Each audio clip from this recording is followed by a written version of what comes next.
욥기 1장 1절과 12절 그리고 42장 1절 1절을 통해서 우리 한번 하나님의 말씀 먼저 보도록 하겠습니다.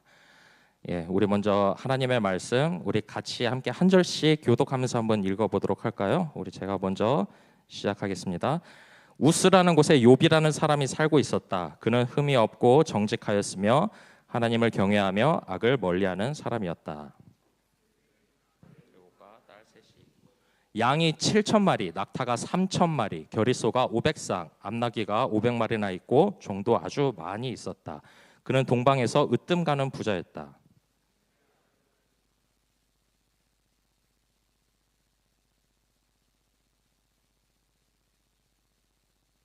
잔치가 끝난 다음 날이면 욥은 의례 아침에 일찍 일어나서 자식들을 생각하면서 그들을 깨끗하게 하려고 자식의 수대로 일일이 번제를 드렸다.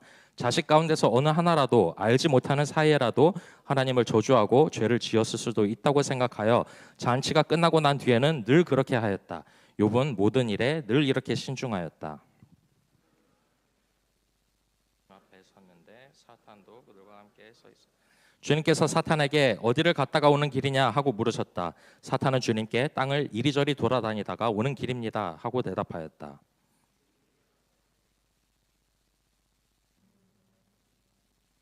땅에는 그 사람만큼 흠이 없고 정직한 사람, 그렇게 하나님을 경외하며 악을 멀리하는 사람은 없다. 그러자 사탄이 주님께 아뢰었다. 욥이 아무것도 바라는 것이 없이 하나님을 경외하겠습니까?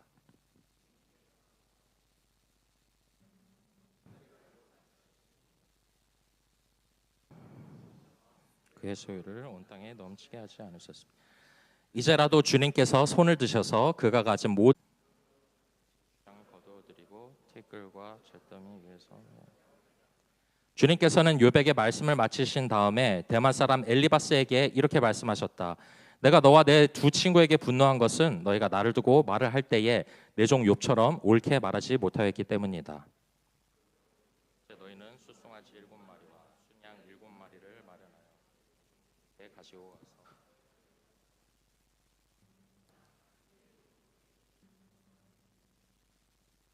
가서 줄 것이다. 너희가 나를 두고 말을 할 때에 내 종 욥처럼 옳게 말하지 말고 어리석게 말하였지만 내가 그대로 갚지는 않을 것이다. 그래서 대만 사람 엘리바스와 수아 사람 빌닷과 나아마 사람 소발이 가서 주님께서 그들에게 말씀하신 대로 하니 주님께서 욥의 기도를 들어주셨다. 자기 친구들을 용서해달라고 기도를 드리고 난 다음에 주님께서 욥의 재산을 회복시켜 주셨는데 욥이 이전에 가졌던 모든 것보다 배로. 우리 같이 읽겠습니다. 시작. 그러자 그의 모든 형제와 자매와 전부터 그를 아는 친구들이 다 그를 찾아와 그의 집에서 그와 함께 기뻐하면서 먹고 마셨다. 그들은 주님께서 그에게 내리신 그 모든 재앙을 생각하면서 그를 동정하기도 하고 또 위로하기도 하였다. 그러면서 그들은 저마다 그에게 돈을 주기도 하고 금반지를 끼워 주기도 하였다. 우리 함께 기도할까요? 사랑과 은혜의 주님, 오늘 주님의 말씀을 대합니다. 하나님 아버지께서 오늘 말씀을 통하여 이야기하시고자 하는 바들을 저희들이 오늘 명확히 깨닫고 무엇보다 우리들의 마음 가운데 우리의 머리로는 이해되지 않더라도 우리들의 마음이 움직이며 하나님의 말씀이 우리들의 삶을 움직이는 동력원이 되도록 이 시간 역사하여 주시옵소서. 저희들 이 시간 조금은 무거운 말씀을 대합니다. 하지만 이 말씀조차 우리들의 삶에 큰 기쁨이 될 수 있도록 하나님 변화시켜 주시고 또한 역사하여 주시옵소서. 이 말씀으로 말미암아 우리의 삶이 실제로 하나님의 뜻대로 움직여지고 또한 성령의 감동 감화대로 이끌려져 가는 주의 하나님 아버지 복된 백성이 될 수 있도록 주여 함께 하시고 역사하여 주시옵소서. 예수님의 이름으로 기도합니다. 아멘. 오늘은 계속해서 여태까지 이어졌던 소선지서 시리즈를 잠깐 쉬고 오늘은 한번 보도록 하겠습니다. 제가 그래. 지금 잘 되고 있어요. 지금 통역이 잘 듣고 욥기를 제가 선택한 이유는요. 그동안 우리가 들어온 소선지서의 메시지와 조금은 관련이 있습니다. 여러분들이 지금까지 소선지서를 보셨으면 아시겠지만 일관된 그 소선지서의 메시지는요. 하나님의 백성인 이스라엘이 이후에 겪을 심판과 고난에 대해 아주 많은 양을 이야기하고 있다는 것입니다. 물론 그것은 이스라엘의 죄 때문이었습니다. 이스라엘이 잘못했기 때문이에요. 하지만 그 중에는 분명 하나님의 말씀을 잘 지키고 거룩하게 살아가는 사람도 분명 존재했을 것입니다. 많이 있지는 않을 수 있겠지만 분명히 모두가 다 동일한 죄를 지었다기보단 그 중에 분명히 말씀 잘 지키고 거룩하게 살아가던 백성도 있을 거다라는 것입니다. 실제로 소선지서를 통해서 하나님께서는 남아있는 자들이 분명 존재한다라고 이야기를 하셨어요. 그런데 하지만 그들도 모든 고난을 피할 수 없었고 다른 사람들과 동일하게 고난을 받았습니다. 그리고 만일 그런 사람들이, 이 선지자들이 이스라엘 앞에 나와서 이스라엘의 죄악을 고발하는 그런 이야기를 들을 때는 이렇게 생각하지 않겠습니까? 난 안 그랬는데, 난 그런 적이 없는데 라고 생각하면서 아주 억울하게 느꼈을지도 모릅니다. 우리의 삶도 마찬가지입니다. 우리가 교회 생활을 열심히 하고 가정에 충실하고 직장에 성실했는데 뜬금없이 힘든 일이 찾아오기도 합니다. 분명히 나는 주위 사람들에게 피해 주지 않고 열심히 주님의 말씀을 실천하며 그렇게 살아가고 있는데 감당할 수 없는 힘든 일들이 찾아오는 경우를 우리는 살면서 몇 번은 경험하게 됩니다. 욥도 마찬가지였습니다. 욥은 아주 만사통한 사람이었습니다. 동방에서 으뜸 가는 부자라고 성경은 욥을 소개합니다. 당시에 또한 돈보다 더 소중한 재산이라고 불리는 자식들도 무려 10명이나 있었습니다. 게다가 욥 자신은 신실하기까지 합니다. 하나님을 아주 열심히 믿었습니다. 그 또한 자신의 믿음뿐만이 아니라 자기의 자식들이 자신이 눈에 보이지 않는 곳에서 혹시나 행여나 죄를 지었을까 걱정하면서 가족들의 신앙까지 챙겼던 사람이었습니다. 4절과 5절의 말씀을 보면 이 말씀이 나와요. 그의 아들들은 저마다 생일이 되면 돌아가면서 저희 집에서 잔치를 베풀고 새 누이들도 오라고 해서 함께 음식을 먹곤 하였다. 잔치가 끝난 날이면 욥은 으레 아침에 일찍 일어나서 자식들을 생각하면서 그들을 깨끗하게 하려고 자식의 수대로 일일이 번제를 드렸다. 자식 가운데 어느 하나라도 알지 못하는 사이에라도 하나님을 저주하고 죄를 지었을 수도 있다고 생각하여 잔치가 끝나고 난 뒤에는 늘 그렇게 하였다. 욥은 모든 일에 늘 그렇게 신중하였다. 이렇게 신중하고 신실했던 욥이 가족들의 신앙까지 챙길 정도로 하나님을 진실하게 사랑하던 이 욥이요, 느닷없이 한 번에 모든 것을 잃어버립니다. 정말 재산보다 소중하다던 자식들도 모두 죽고 재산들도 모두 불타버리거나 약탈당합니다. 그뿐만입니까? 장에 보면 병까지 걸려서 온몸에 종기가 나고 그것을 도자기 조각 같은 것으로 긁어대는, 너무 가려워서 그걸 긁으며 살아가는 아주 비참한 장면이 등장합니다. 감사합니다. 배경음악으로 아주 끝내줍니다. 예. 제 건가요 혹시? 네, 괜찮습니다. 예, 감사합니다. 이런 비참한 이야기를 너무 이렇게 뭔가 은혜스럽게 만드는 아주 좋은 BGM이었습니다. 이게 가장 비참한 게 나옵니다. 이게 목사님이 꼭 이거 한번 이야기해보라고 해서 제가 말씀드린 건데, 그 중에 욥이 처한 가장 비참한 경우는요, 모든 건 다 잃어버렸는데 아내만큼은 굳건히 옆에 살아 있었다라는 것입니다. 그리고 이걸 이해하시는 분이 2부 예배 많이 계시는 것 같습니다. 1부 예배 때는 아무도 안 웃으셔가지고 이 아내만큼은 정말 굳건히 옆에 살아남아서 끝까지 잔소리를 하던 것이었습니다. 아니, 잔소리를 넘어서 그냥 하나님을 저주하고 죽어버려라, 아무런 이유 없이 한 번에 겪은 너무나 억울한 고난이었습니다. 이런 고난이 신실한 자에게 왜 찾아온 걸까요? 그리고 이 고난은 누가 주는 것일까요? 이러한 고난은 나에게 어떤 영향을 미치게 될까요? 오늘 욥의 말씀을 보면서 우리 삶에 아주 불편한, 피할 수 없는 친구인 이 고난에게 제가 몇 가지 이 질문들을 한번 던져볼까 합니다. 첫 번째 질문은 이렇습니다.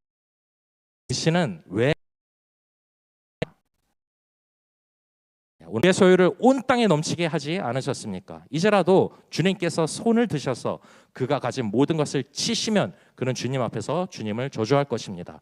주님께서 사탄에게 말씀하셨다. 그가 가진 모든 것을 다 내게 맡겨보겠다. 다만 그의 몸에는 손을 대지 말아라. 그때 사탄이 주님 앞에서 물러갔다. 이 장면은요, 아주 놀라운 장면입니다. 그냥 우리가 평범하게 읽으면 다른 성경의 내용과 별다를 것이 없어 보이고 다른 성경의 스토리와 별반 다를 것이 없어 보일 수 있겠지만은 이 장면은 우리가 사는 날 동안은 영원히 볼 수 없는 그런 하늘의 일들을 엿보여주고 있기 때문입니다.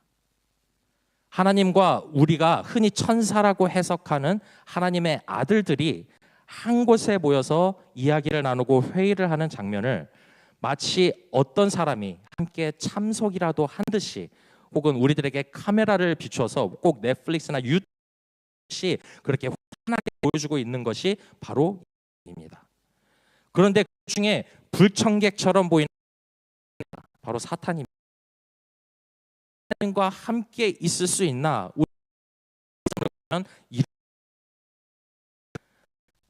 성경은 이것에 하지 않더라고요. 하지만 이것과 비슷한 말씀이 하나 더 존재합니다.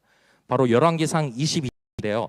그 말씀을 보면 선지자인 미가야라는 사람이 왕을 위한 예언을 합니다. 왕이 전쟁을 나갈 때 어떻게 해야 되겠느냐 조언을 구하기 위해서 이 사람한테 예언을 해달라 이야기를 하니까 이 왕을 위한 예언을 하면서 하늘에 천상회의가 보인다 말합니다. 그리고 그 중에 거짓말하는 영이 하나님과 함께 회의에 참석하는 모습이 있다라고 왕에게 설명합니다. 이런 장면을 보면서 우리가 해석할 수 있는 거는요, 명확하게 왜 사탄이 함께 있을까라는 답을 알 수는 없지만 해석할 수 있는 것은 그가 하나님의 간섭을 받으며 완전한 통제 가운데 함께하고 있다라는 것을 조금은 발견할 수 있게 됩니다. 그리고 사탄이라는 단어는 히브리어인데요, 대적자라는 의미를 갖고 있습니다. 그리고 이 단어의 뿌리가 되는 동사를 보면 고발하다라는 의미도 동시에 가지고 있습니다. 즉 사탄이라는 것은 무언가를 대적하고 그리고 그것에 잘못된 것을 고발하고 다니는 이르는 사람이며 또한 거짓말로 사람들을 속이는 영이라는 것을 알 수 있습니다. 그런 사탄이 지금 욥을 대적하고 있습니다. 그리고 또한 욥이 현재 짓지도 않은 죄, 아직 미래에 지을 수도 있는 가능성이 있는 그러한 죄를 지금 하나님 앞에 고발하면서 하나님께서 하신 일, 하나님께서 욥을 위해서 하신 모든 일들을 부정적으로 말하며 하나님 또한 대적합니다. 하지만 이 사탄의 모습은 내가 어디를 돌아다니다가 왔느냐라는 이 하나님의 질문에 순순히 대답할 수밖에 없는, 어찌 보면 조금은 한 단계 아래 하나님의 완벽한 컨트롤 아래 내가 물으면 답해라 라고 하는 하나님의 권위 아래 있는 사람처럼 하나님의 손아귀 안에 있는 사람처럼 보입니다. 그리고 이 사탄은 하나님의 허락 없이는 자기가 싫어하고 대적하는 그 사람을 함부로 대할 수 없는 존재입니다. 그래서 첫 번째 질문에 대한 답은 사탄이 왜 하나님과 함께 있는지는 우리가 명확하게 알 수는 없으나 왜 욥에게 이러한 고난이 허락되었는지, 아니면 누구의 허락으로 이렇게 욥이 고난을 받는지를 알 수 있는데요. 오늘 이 질문에 대한 답은 욥의 고난은 사탄의 고발에 이은 하나님의 허락으로 이루어진 현상이다라고 우리가 볼 수 있습니다. 그래서 모든 사람의 고난은 사람의 생각으로 다 이해할 수 없는 하나님의 권위 아래에서 허락 가운데 이루어진 것입니다. 사람들은 쉽게 사실 이 고난의 원리를요, 우리들이 고난을 닥칠 때 이 원인을 인과응보로 해석합니다. 무언가 잘못했으니까 이런 나쁜 일을 당하지, 평소에 못되게 행동하니까 저런 일을 당하지, 혹은 저 사람 착한 것 같았는데 왜 저런 일을 당하지? 혹시 내가 알지 못하는 못된 행동을 뒤에서 했을 거야 라는 철저한 원인에 따른 결과로 고난을 해석하는 게 바로 우리의 지혜입니다. 이후에 오늘 우리가 말씀을 읽지는 않았지만 욥의 친구들도 이 고난을 당하고 있는 욥을 찾아와서 위로한다며 하는 말이, 네가 분명 어떤 모습의 죄를 저질렀기 때문에 지금 고난을 당하는 거야 라며 욥에게 빨리 회개하라 라고 이야기합니다.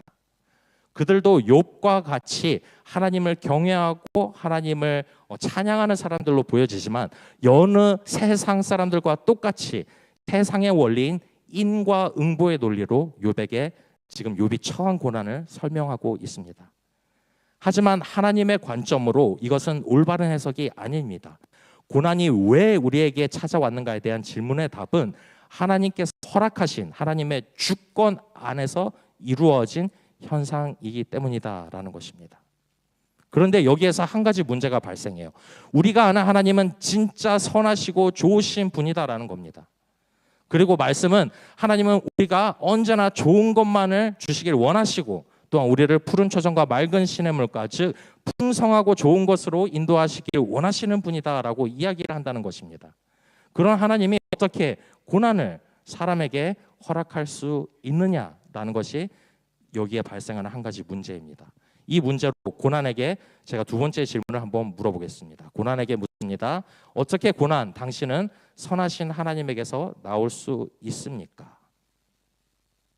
방금 제가 이야기했지만요. 욥의 친구들은 욥의 고난이 죄 때문이라고 이야기하며 어떻게 이 고난이 욥에게 이루어졌는지 우리는 말씀을 통해서 이미 보았지만 하늘의 현상회의를 봐와서 우리는 알고 있지만 이들은 보지 못했지요. 그래서 이들은 어떻게 욥에게 이 고난이 찾아왔는지 그저 욥에게 촉구했다라는 것입니다. 그리고 회개하면 전보다 훨씬 나은 삶을 살게 될 거야 라면서 회개해서 하나님이 회복하시면 더욱더 나은 삶을 살 거야 라면서 우리가 잘 아는 이 말씀을 욥에게 위로하며 이야기합니다. 8장 7절의 말씀이에요. 제가 읽겠습니다. 처음에는 보잘것 없겠지만 나중에는 크게 될 것이다. 이 말씀이 우리가 잘 아는 개역개정의 번역은요. 내 시작은 미약하였으나 내 나중은 심히 창대하리라입니다. 우리가 이걸 잘 알죠. 왜냐하면 식당에 가도 어느 집에 가도 이 현판이 달려있기 때문입니다. 이게 얼마나 잘못된 상황에서 나온 정말 기가 막힌 말씀인 줄도 모르고 사람들은 이 말씀을 현판에 달아서 우리가 잘 됐으면 좋겠다 하는 마음으로 집에다 달아놓습니다. 그것은 하나님의 말씀 전체를 보지 않고 부분만 본 잘못된 해석, 즉 잘 사는 것이 곧 복이다라는 잘못된 신앙의 생각에서 비롯된 모습입니다. 이것은요, 정말 고난조차도 하나님으로부터 온 것이다라는 이 성경의 말씀을 모르면 그저 이것을 우리들이 번영하는데, 우리들이 부자가 되는데 사용하고자 이 말씀을 사용하게 되는 사람의 욕심 가운데 나오는 그러한 모습을 우리는 보여줄 수밖에 없다라는 거예요. 정말 우리 사람들은 보통 잘 먹고 잘 사는 거는 무조건 좋은 것이고 고난은 무조건 나쁜 것이라 생각하는 이 고정관념 때문에 정말 이렇게 잘못된 코테이션이 나오게 되었다라는 것입니다. 그래서 욥의 이야기를 볼 때 혹은 세상에서 죄 없는 들이 고난을 받을 때 전쟁이나 기근이라는 자기가 일으키지도 않은 그 사람 피해자들이 일으키지도 않은 그런 일 때문에 고통을 겪어야 하는 사람을 바라보면 우리는 어떻게 저런 죄 없는 사람들이 고난을 받을까라며 안타까워합니다. 그런데 이것을 오늘 말씀처럼 하나님께서 허락하셨다라는 사실을 알게 되거나 깨닫게 되면 하나님을 원망하기도 합니다. 우리뿐만 아니라 욥도 그랬습니다. 욥기 7장 16절에서 21절의 말씀이에요. 나는 이제 사는 것이 지겹습니다. 영원히 살 것도 아닌데 제발 나를 혼자 있게 내버려 두십시오. 내 나날이 허무할 따름입니다. 사람이 무엇이라고 주님께서 그를 대단하게 여기십니까? 어찌하여 사람에게 마음을 두십니까? 어찌하여 아침마다 그를 찾아오셔서 순간순간 그를 시험하십니까? 언제까지 내게서 눈을 떼지 않으시렵니까? 침 꼴깍 삼키는 동안만이라도 나를 좀 내버려 두실 수 없습니까? 사람을 살피시는 주님, 내가 죄를 지었다고 하여 주님께서 무슨 해라도 입으십니까? 무슨 손해라도 입으십니까? 어찌하여 나를 주님의 표적으로 관역으로 삼으십니까? 어찌하여 나를 주님의 짐으로 생각하십니까? 어찌하여 주님께서는 지금 내 허물을 용서하지 않고 내 죄악을 용서해 주지 않으십니까? 이제 내가 숨져 흙 속에 누우면 주님께서 저를 찾으신다 해도 나는 이미 없는 사람 아닙니까? 없는 사람 취급해 주세요. 더 이상 괴롭히지 말고. 이것이 우리가 고난이 하나님께로부터 나왔다는 사실을 알게 되었을 때 나오는 일반적인 반응입니다. 그런데요, 성경엔 이런 욥의 모습만 나오는 것은 아닙니다. 이런 욥의 한탄과는 다른 정말 징징거리는 모습과는 다른 반응을 보인 사람이 한 사람 있습니다. 바로 시편 119편의 기자입니다. 시편 119편 71절의 말씀을 우리 다 같이 한번 읽어보겠습니다. 시작. 고난을 당한 것이 내게는 오히려 유익하게 되었습니다. 그 고난 때문에 나는 주님의 율례를 배웠습니다. 고난을 당한 것이 내게는 유익이라. 이 사람은 고난을 유익으로 보고 있습니다. 모든 사람들이 고난을 나쁜 것으로만 인식할 때, 고통이라는 것은 나의 영혼을 갉아먹는 악한 것으로만 바라볼 때, 이 시편의 기자는 이 모든 고난으로 말미암아 나는 유익하게 되었다라고 이야기합니다. 고난을 당한 도중에는 고난을 나쁜 것으로만 보는 것, 이거 보면 어찌 당연합니다. 고난이라는 것은 마냥 즐거운 길이기 때문입니다. 수많은 고통이라는 친구를 같이 데리고 옵니다. 하지만 고난을 다 겪고 난 사람의 이야기는 조금 다릅니다. 우리는 하나님께서 허락하신 고난의 결과를 만나게 되었을 때, 고난의 열매를 만나게 되었을 때 비로소 이게 나에게 큰 유익이었구나라고 이야기하게 된다라는 것입니다. 그래서 연세가 있으신 어르신들, 경험이 풍부한 이런 어른들의 모습은요, 항상 여유가 넘칩니다.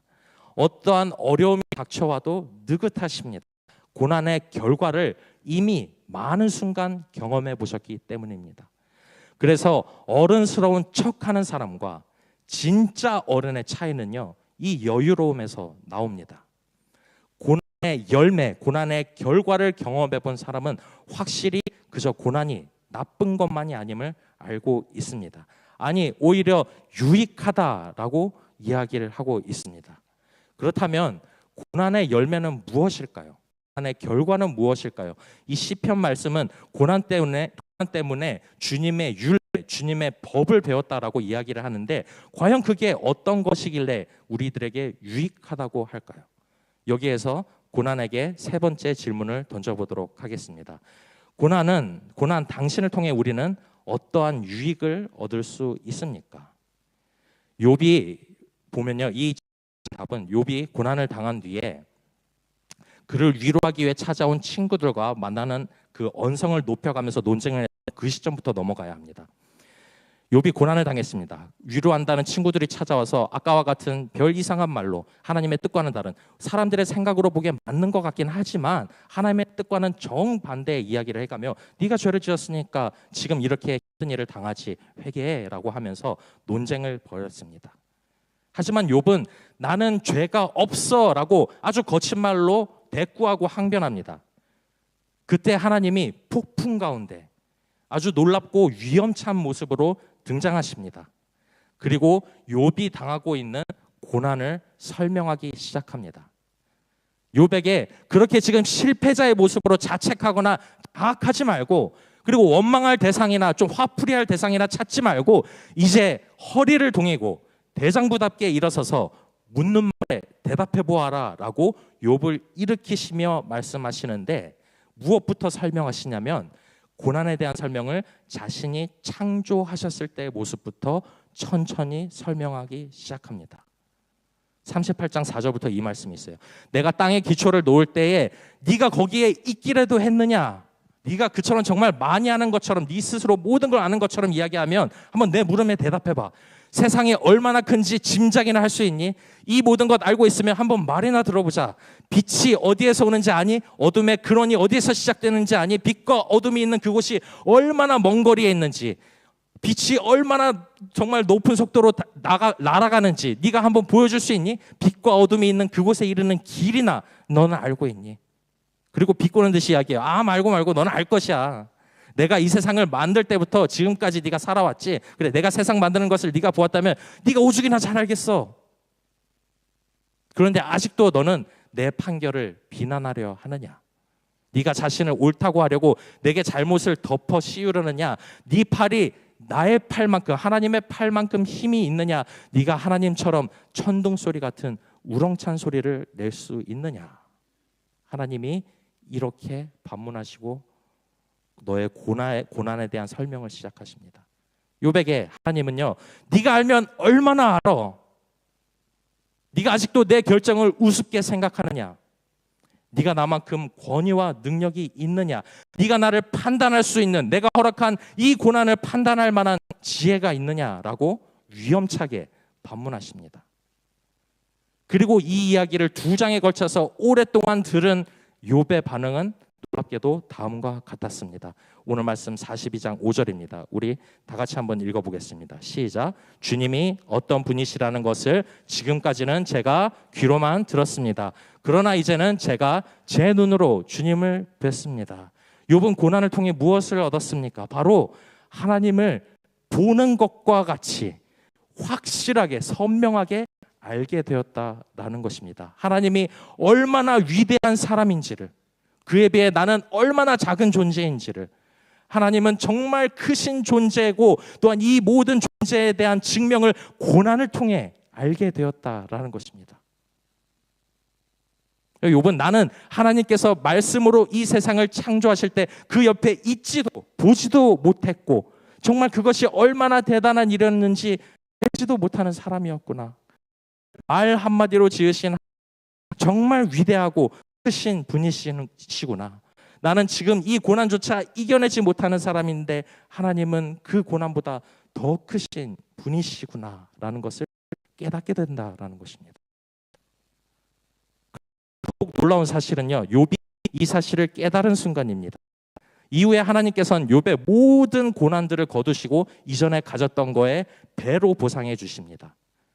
욥은 이런 하나님의 회복을 경험하고 나서 우리 사람들이 항상 그렇게 해왔듯이 이 모든 고난의 열매를 보고 나서, 결과를 보고 나서 욥이 이런 일들은 다 지나가는구나, 하나님께서 나를 다시 회복시키는구나, 하나님은 그저서야 하나님은 위대한 분이시구나 라고 이 모든 고난의 결과를 보고 생각한 것이 아니라 고난 중에 하나님을 만나고 말씀을 듣고 하나님의 위대함을 경험했다라는 것입니다. 그래서 우리가 얻을 수 있는, 고난을 통해 받을 수 있는 유익이라는 건요, 고난을 잘 이겨낸 뒤에 보상으로 받은 몇 배의 재산이나 번영이 아니라 하나님을 올바르게 아는 것인 줄로 믿습니다. 그리고 이것이 하나님께서 욥에게 고난을 주신 의도입니다. 또한 시편 119편의 기자가 아까 이야기했던 고난을 통해 배웠다라고 말하는 하나님의 율례, 하나님의 법칙, 하나님의 율법 그 자체이자 그 이상인 분, 바로 하나님을 올바르게 아는 것, 하나님을 만나고 경험하는 것, 이것이 바로 욥에게 고난을 주신 의도가 되는 줄로 믿습니다. 하나님은 욥이요, 율법적으로 도덕적으로 착하고 올바르게 사는 것만을 원하시지 않으셨습니다. 거기에서 뛰어넘는 것을 배우기를 원하셨어요. 율법의 굴레에 갇혀서 도덕적으로 올바르게 사는 것만이 정답은 아니야, 그것이 옳은 길이 아니야 라는 것을 알려주셨습니다. 진짜 하나님의 백성이라면요, 그렇게 도덕적으로 올바르게 살아가는 것도 당연하지만 그보다 더 높은 깨달음이 있는데, 그게 바로 하나님을 바로 아는 것, 하나님의 위대함을 알고 그를 진심으로 두려워할 수 있고 경외할 수 있는 것이다 라고 말씀해주고 있습니다. 그래서 우리가 잘 아는 잠언서 9장 10절은 이렇게 이야기하고 있어요. 주님을 경외하는 것이 무엇의 근본이죠? 지혜의 근본이요, 거룩하신 이를 아는 것이 슬기의 근본이다.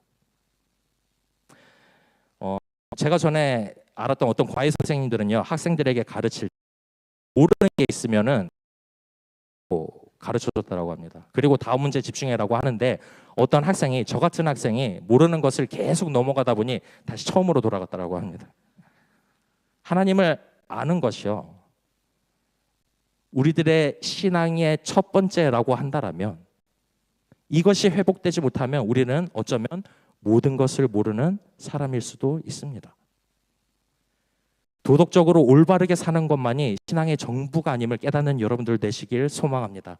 진짜 하나님의 백성으로 사는 것은요, 하나님을 올바르게 아는 것인 줄로 믿습니다. 그리고 그런 하나님을 진심으로 경외하고 사랑하며 신앙의 첫 번째를 회복하는 여러분들 다 되시길 주님의 이름으로 축복하며 소원합니다. 그런데 이 결론에 도달하면서 저에게 한 가지 드는 의문이 있었습니다.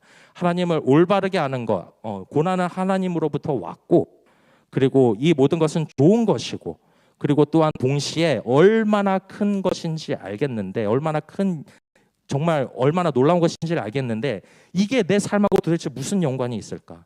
하나님 아는 것이 나에게 얼마나 큰 영향을 미치는가? 정말 그렇게 큰 유익인가? 하는 의문이 들었습니다. 그때 눈에 들어온 말씀이 있었어요. 구약이 아니라 신약에 있는 말씀이었습니다. 요한복음 17장 3절이에요. 영생은 오직 한 분이신 참 하나님을 알고 또 아버지께서 보내신 예수 그리스도를 아는 것입니다. 참된 하나님의 진정한 것은 우리들에게 무엇을 허락합니까?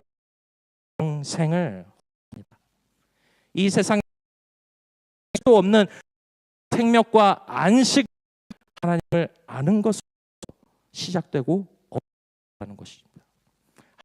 그것은 단순한 하나님의 정보를 얻는 것이 아닙니다. 오늘 욥과 같이 하나님을 하고 경험하고 하나님은 실제로 살아계시고 실제로 놀라운 능력을 가진 분이구나라는 것을 경험하는 것입니다. 그래서 욥이 가진 고난을 통한 유익은요, 하나님을 알게 되는 것인데, 올바르게 알게 되는 것인데, 이것이 무엇이랑 연결되냐? 바로 영생이라는 말로 형용할 수 없는 큰 선물로 연결되어진다는 것입니다. 그리고 이 큰 유익이 욥으로만 끝나지 않았다는 게 더 큰 놀라운 소식입니다.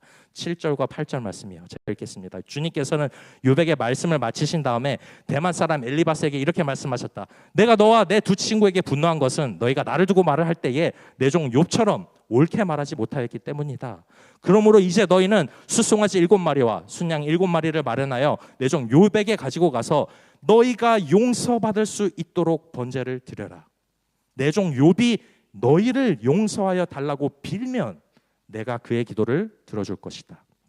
너희가 나를 두고 말을 할 때에 내 종 욥처럼 옳게 말하지 않고 어리석게 말하였지만 내가 그대로 갚지는 않을 것이다. 욥을 통해 누가 죄사함을 받았나요? 친구들이 죄사함을 받았습니다. 욥의 중보로 하나님은 어리석은 친구들의 행동을 그대로 갚지 않으셨습니다. 그런데 그들이 직접 기도한 것은 아닙니다. 누가 기도를 했나요? 욥이 용서해달라고 기도했습니다. 이런 욥의 모습을 볼 때 우리가 떠오르는 한 사람이 있죠. 바로 우리의 죄를 위해 십자가의 고난을 겪으시고 우리를 위해 중보하고 계시는 예수 그리스도이십니다. 마치 욥의 모습을 통해 이후에 장차 모든 인류의 죄를 사하기 위해 스스로 되어 온갖 고난을 겪으신 예수 그리스도를 알라라고 말씀하시는 것 같습니다. 그래서 영생은요, 방금 읽은 요한복음의 말처럼 하나님을 알고 또 예수 그리스도를 아는 것이라 말씀하신 것이 아닐까요? 예수 그리스도의 고난은 전 인류의 유익이 되었습니다. 우리가 스스로 획득할 수 없는, 도덕적으로 올바르게 사는 것만으로 얻을 수 없는 놀라운 영생이라는 선물을 그리스도로부터 은혜로 얻게 되었습니다.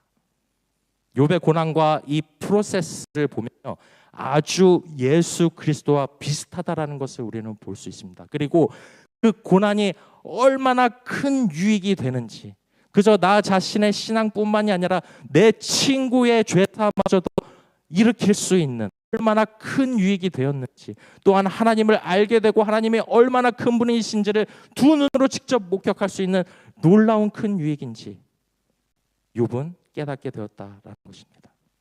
오늘 말씀을 마치겠습니다. 우리는요, 이렇게 욥과 같이 연약해서 고난을 겪을 때 쉽게 넘어지고 힘들어합니다. 고난에 힘겨워하면서 원망할 대상을 찾고 그 원망할 대상이 하나님이 되면 정말 하나님 실컷 원망하고 하나님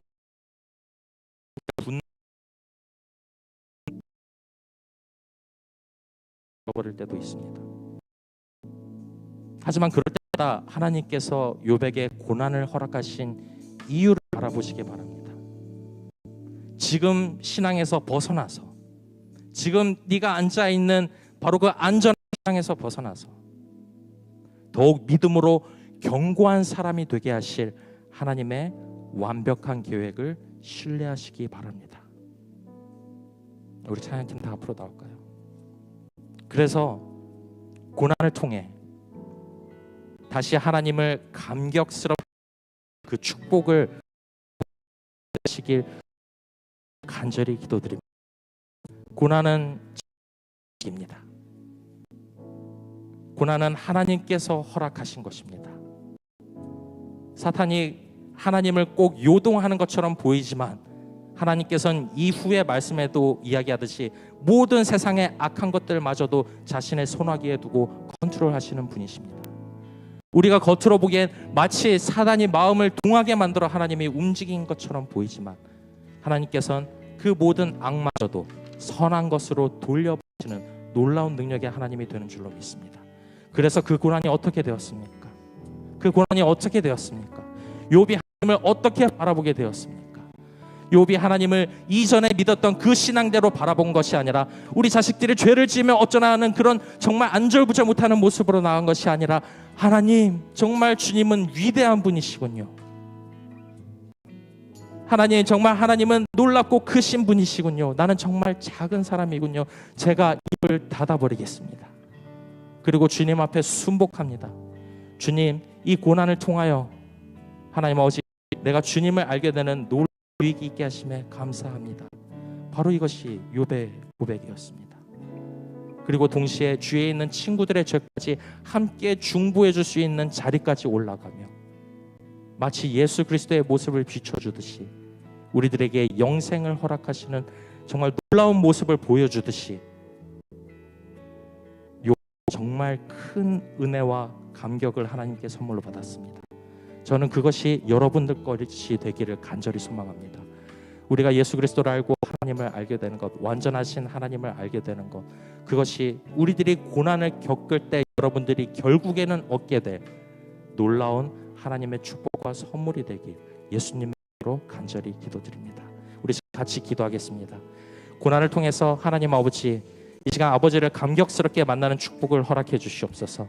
내가 하나님 아버지 고난을 통해서 그저 넘어 있고 실패자처럼 그저 하나님 아버지 욥의 모습과 같이 불평불만을 토로하고 하나님 아버지 아버지를 원망하는 것이 아니라 하나님 아버지 진정으로 주님을 다시 한번 감격스럽게 만나고 우리들의 믿음이